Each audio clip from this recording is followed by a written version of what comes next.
waste which is generated by the healthcare facilities, where the 85% are non-infectious and 10% are infectious and 5% are hazardous. तो हम लोग को केवल इस 10% को अलग से करना है, ताकि वो 80, जैसे कि सर ने बताया कि 85% जो होता है नॉन इन्फेक्शियस होता है, लेकिन अगर हम किसी इन्फेक्शियस को नॉन इन्फेक्शियस में डाल दें तो वो सारे के सारे इन्फेक्शियस हो जाते हैं।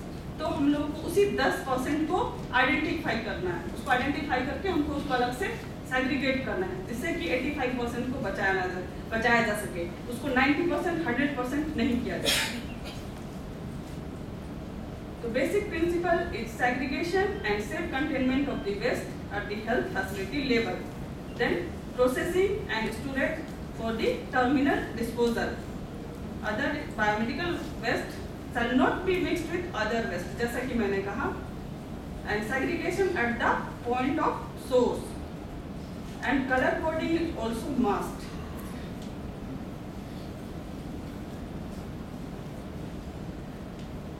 जो हम ये करते हैं, कलेक्ट करते हैं, जो बैग होता है वो लेबल होता है according to the schedule 3 of the biomedical waste rule, and transport waste safely to the pickup site, and identify the destination for each type of the waste and ensure that the safe disposal. The transportation. कुछ कोई question पूछ रहा है, पूछिए। Type 3 biomedical exposure एक तो फलन था, बताओ। बता।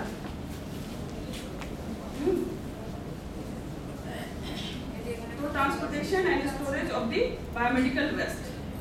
Untreated biomedical waste shall be transported only in vehicle authorized for the purpose by the competent authority as specified by the government. कोई भी व्हीकल में हम इसे ट्रांसपोर्ट नहीं कर सकते, वो एक ऑथराइज्ड होता है, ऑथराइज्ड व्हीकल होता है।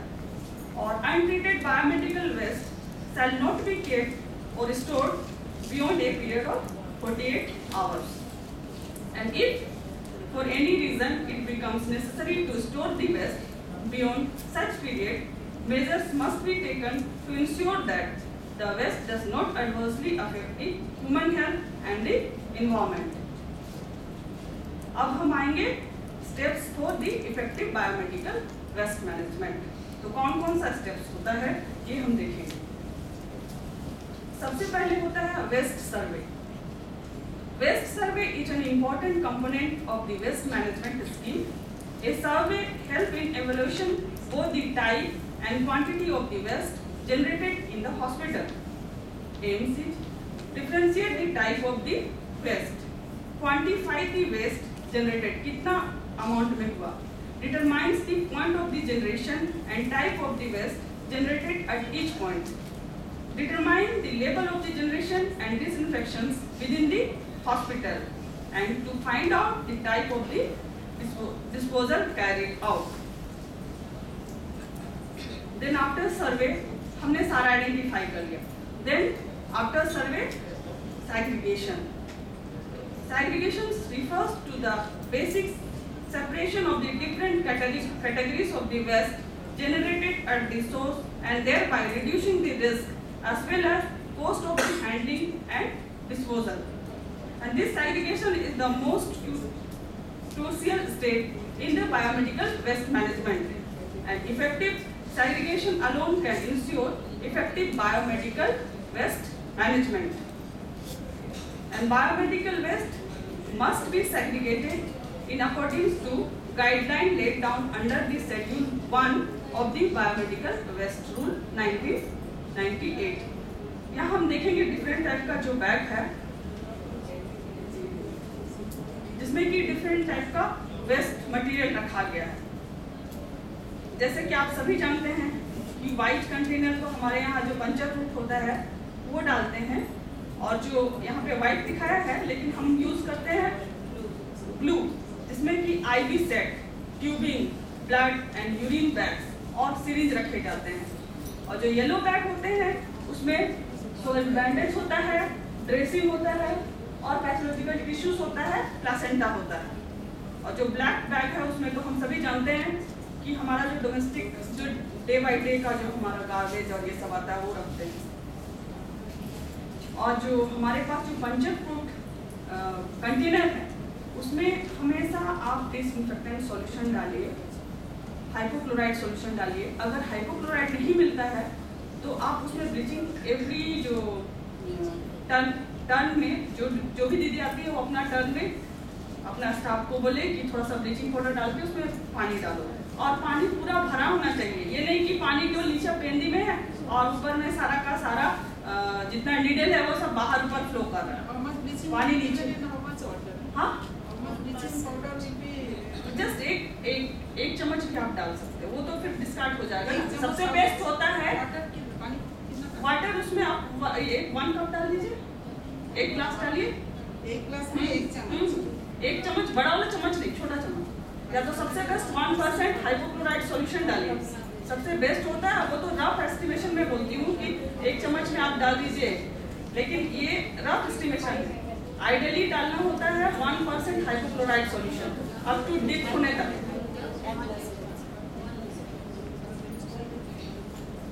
तो शेड्यूल 1 में बायोमेडिकल वेस्ट मैनेजमेंट का जो रूल है उसका शेड्यूल 1 में कैटेगराइजेशन किया हुआ है मेडिकल वेस्ट का। तो कैटेगरी 1 में क्या क्या आते हैं? कैटेगरी 1 में which includes the human anatomical waste like the human tissue, organ and body parts। और उसको हम कैसे ट्रीटमेंट करेंगे, कैसे डिस्पोजल करेंगे? तो हम लोग उसको इंसिनरेट कर सकते हैं या डीप बैरियल कर सकते हैं। कैटेगरी 2 में एनिमल वेस्ट होता है, जो कि एनिमल टिश्यूज हो सकते हैं, ऑर्गन्स हो सकते हैं, बॉडी पार्ट्स कार्कसेस होता है, ब्रीडिंग पार्ट्स होता है, फ्लूइड होता है, ब्लड होता है, experimental animals used in research होता है, और वेटनरी हॉस्पिटल से जो एनिमल्स जो यूज होते हैं एक्सपेरिमेंट में वो सभी होते हैं। उसको भी हम इंसिनरेशन कर सकते हैं और डीबैरियल कर सकते हैं। कैटेगरी 3 में माइक्रोबायोलॉजी एंड बायोटेक्नोलॉजी वेस्ट आता है। जो भी लैब से कल्चर हुआ, कल्चर मीडिया हुआ, कल्चर होने के बाद जो ग्रोथ आया वो सब सारा हम इस कैटेगरी में रखते हैं। इसको हम करते हैं ऑटोक्लेव। पहले हम ऑटोक्लेव करेंगे, उसके बाद फिर उसको डिस्पोज करते हैं। आइदर ये ऑटोक्लेविंग हो सकता है, माइक्रोवेविंग। हमारे यहाँ तो माइक्रोवेव नहीं है, इंसिनरेटर भी नहीं है, इसलिए हम लोग ऑटोक्लेव करते हैं। ऑटोक्लेव एक बैग होता है, ऑटोक्लेवेबल बैग आता है, उसमें हम डाल के फिर उसको ऑटोक्लेव कर देते हैं। और ऑटोक्लेव करते हैं हम लोग हाफ एन आवर होता है, लेकिन उससे ज़्यादा करते हैं।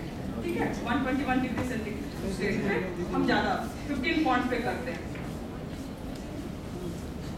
और कैटेगरी 4 में आता है शार्प मटेरियल्स आते हैं, जिसमें नीडल्स हो सकते हैं, सिरिंज हो सकते हैं, स्कैल्पेल हो सकते हैं, जो भी आपको कट इंजरी कर सकता है, वो सब सारे कैटेगरी 4 में आते हैं।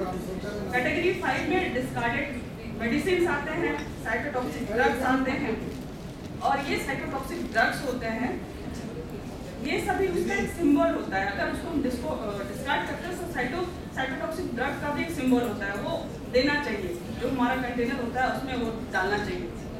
तो इससे भी हम इंसिनरेशन कर सकते हैं, destruction and drug disposal is landfill में हम लोग उसको बरी कर सकते हैं। Category 6 which includes the solid waste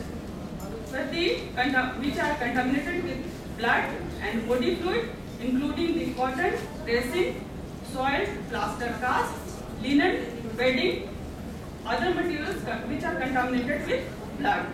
Here we also incinerate कर सकते हैं, autoclave कर सकते हैं, microwave कर सकते हैं।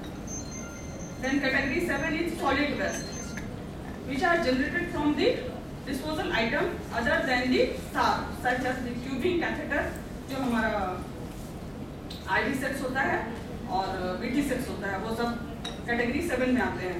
Then the liquid waste which are generated from the lab and washing, cleaning, housekeeping and other disinfecting activities।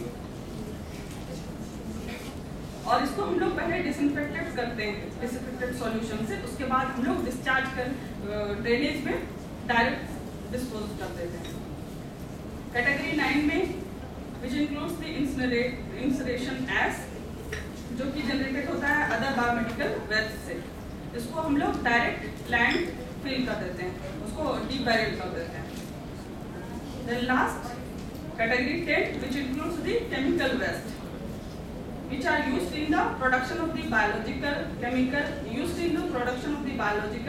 chemicals in disinfections like the insecticides। ये भी केमिकल ट्रीटमेंट का जरूरत होता है और इसको हम लोग ड्रेन कर देते हैं डायरेक्ट।